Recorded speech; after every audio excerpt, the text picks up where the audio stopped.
ഇന്ന് ഗംഗാ സപ്തമി. പ്രധാനമന്ത്രി നരേന്ദ്രമോദി വാരണാസി ലോക്സഭാ മണ്ഡലത്തിൽ ബിജെപി സ്ഥാനാർത്ഥിയായി ഇന്ന് നാമനിർദ്ദേശ പത്രിക സമർപ്പിക്കുകയാണ്. ഗംഗാദേവി ഭൂമിയിൽ പുനർജനിച്ച ദിവസം എന്ന വിശ്വാസത്തിലാണ് ഗംഗാ സപ്തമി ആഘോഷിക്കുന്നത്. സപ്തമികളിൽ ഏറ്റവും അതിശുഭകരമായ ദിവസമാണ് ഗംഗാ സപ്തമി. കാശിയിലെ കാലഭൈരവ ക്ഷേത്രത്തിൽ പ്രാർത്ഥിച്ച ശേഷമാണ് നാമനിർദ്ദേശ പത്രിക മോദി സമർപ്പിക്കുന്നത്. ബിജെപി NDA ഭരണ സംസ്ഥാനങ്ങളിലെ 1 ഡസനോളം മുഖ്യമന്ത്രിമാർ നാമനിർദ്ദേശ പത്രിക സമർപ്പണ ചടങ്ങിൽ മോദിയെ അനുഗമിക്കും. ഭൈരവമൂർത്തികളിൽ കാലരൂപത്തിലുള്ള പ്രധാന മൂർത്തിയാണ് കാലഭൈരവൻ. കാശിയിലാണ് പ്രധാന കാലഭൈരവ ക്ഷേത്രം സ്ഥിതി ചെയ്യുന്നത്. കാശി ക്ഷേത്ര നഗരത്തിന്റെ മുഖ്യ കാവൽ ദൈവമാണ് കാലഭൈരവൻ എന്നാണ് വിശ്വാസം. ദേഹം മുഴുവൻ സർപ്പങ്ങളാൽ ചുറ്റപ്പെട്ടവനും ത്രിശൂലം, ഉടുക്ക്, പാശം, കപാലം എന്നിവ ധരിച്ചവനും കപാലമാല അണിഞ്ഞവനും നായ്വാഹനനുമായ കാലധർമ്മ സംരക്ഷണ മൂർത്തിയാണ് ശ്രീ കാലഭൈരവദേവൻ. പ്രധാനമന്ത്രിയുടെ ഇന്നത്തെ പരിപാടി ഇങ്ങനെയാണ്. പത്രിക സമർപ്പണത്തിന് മുന്നോടിയായി ഗംഗാ തീരത്തുള്ള ദശാശ്വമേധ് ഘാട്ടിൽ പ്രധാനമന്ത്രി പ്രാർത്ഥന നടത്തും. അവിടെ നിന്ന് ബോട്ടിൽ നമോ ഘാട്ടിൽ എത്തും. തുടർന്ന് കാലഭൈരവ ക്ഷേത്രത്തിലെത്തി പ്രാർത്ഥന നടത്തും. ഇതിനുശേഷം കളക്ടറേറ്റിലെത്തി നാമനിർദ്ദേശ പത്രിക സമർപ്പിക്കും.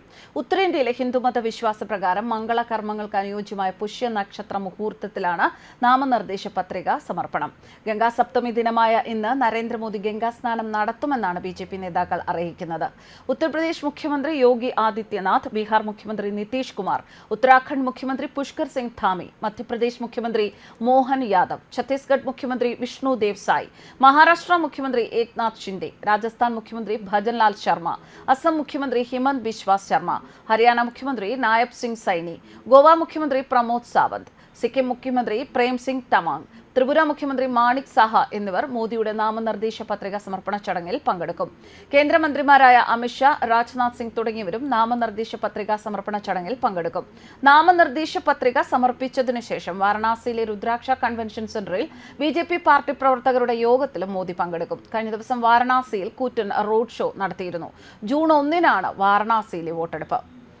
3-ാം തവണയും കാശിയിലെ സഹോദരന്മാരെ സേവിക്കാൻ ഞാൻ ആഗ്രഹിക്കുന്നു. 2014 ഞാൻ കാശിയിൽ എത്തിയത് സാധാരണക്കാരെ ശക്തിപ്പെടുത്താനും ജനങ്ങളുടെ സ്വപ്നങ്ങൾ സാക്ഷാത്കരിക്കാനുമാണ്. കഴിഞ്ഞ 10 വർഷത്തിനിടെ കാശിയെ മികച്ചതാക്കാൻ സാധിച്ചു. അതിനുവേണ്ടി നിരവധി പ്രധാനപ്പെട്ട കാര്യങ്ങൾ ചെയ്യാൻ ഞങ്ങൾക്ക് സാധിച്ചു.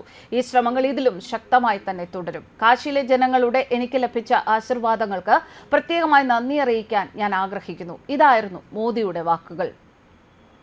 ഇന്നത്തെ വാരണാസി അത് ഒരുപാട് മാറിയിരിക്കുന്നു. യോഗി ഭരണത്തിൽ സന്തുഷ്ടരായ ഒരു ജനതയെ അത് UPA കാണുമ്പോൾ ഒരുപാട് നമുക്ക് മനസ്സിലാകുന്നുണ്ട്. 2009 ആദ്യമായി വാരണാസിയിൽ വൃത്തിഹീനമായി ഇടുങ്ങിയ റോഡുകളും കാശി വിശ്വനാഥ ക്ഷേത്ര പരിസരങ്ങളും മലിനമായ ഗംഗാ നദിയുമൊക്കെ കണ്ടിരുന്നെങ്കിൽ അവിടെ നിന്നും ഹിന്ദുക്കളുടെ പവിത്രഭൂമിയായ കാശി വിശ്വനാഥ പരിസരത്തെ ഇന്നത്തെ സാഹചര്യം ഒരുപാട് മാറി. ഇന്ന് ചെറിയ വിമാനങ്ങൾ മാത്രം ഇറങ്ങിയിരുന്ന ഒരു കുഞ്ഞൻ എയർപോർട്ടിന്റെ സ്ഥാനത്ത് ലോകോത്തര നിലവാരത്തിൽ എത്തിയിരിക്കുന്ന എയർപോർട്ടാണ്. ചുറ്റും പൂന്തോട്ടം, വീതിയേറിയ റോഡുകൾ. യോഗി ഭരണത്തിൽ ഭൂരിപക്ഷം ജനങ്ങളും സന്തുഷ്ടർ. പ്രത്യേകിച്ച് പെൺകുട്ടികൾ ഹൈസ്കൂളുകളിലും കോളേജുകളിലും പഠിക്കാനുള്ള സാഹചര്യം ഒരുങ്ങിയത് തന്നെ അവർക്ക് ഇപ്പോഴാണ്. കുറച്ചു വർഷങ്ങൾ മുൻപ് വരെ, അതായത് 15 മുതൽ 16 വയസ്സിൽ വിവാഹം കഴിപ്പിച്ചയച്ചിരുന്ന അവസ്ഥയായിരുന്നു. ഗുണ്ടകളുടെയും സാമൂഹ്യ വിരുദ്ധരുടെയും ശല്യം പെൺകുട്ടികളെ ഭയപ്പെടുത്തിയിരുന്നു. എന്നാൽ യോഗി ആദിത്യനാഥ് നടപ്പാക്കിയ ആന്റി റോമിയോ സ്ക്വാഡ് പെൺകുട്ടികൾക്ക് അഭിമാനം നൽകിയ ഒന്നാണ്.